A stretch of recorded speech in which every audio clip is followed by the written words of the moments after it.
So kick-off beckons. That's right, Mark. It's the first time that we've had a definitive date from the Premier League with regards to the Project Restart.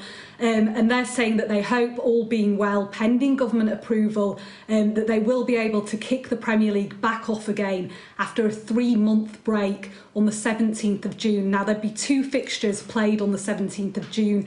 Aston Villa versus Sheffield United and Manchester City versus Arsenal. Those are 4 clubs with games in hand. There'd then be a full round of fixtures. A football bonanza is how they're trying to sell it, on the 19th and the 20th of June.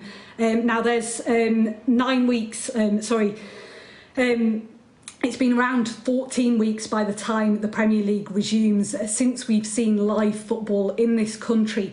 But I think a lot of opinions of Premier League clubs have been swayed in favour of the Premier League's Project Restart by what they've seen happening in Germany. Germany are now approaching their 3rd weekend of football fixtures in the top flight, the Bundesliga, since they returned. And it seems to have gone largely without any major problems. There'd been fears about fans perhaps gathering outside stadiums and possibly about outbreaks of COVID-19 within clubs. But in Germany, it all seems to have gone well, and that seems to have melted away some of the objections that Premier League clubs and players had against Project Restart.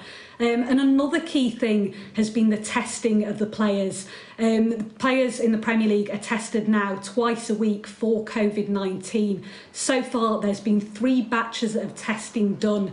I'll just read you out the numbers here. There's been 2,752 tests conducted, and so far only 12 positives among the staff, the non-playing staff, and the players who have been tested. So I think that is another key thing. And for many people, this return of the Premier League will signify something bigger, more of a return to normality. Of course, some fans particularly eager to see the Premier League return, especially those on the red half of Merseyside, with Liverpool potentially just 2 games away from their first top flight title for more than 30 years. So welcome news for some more than others.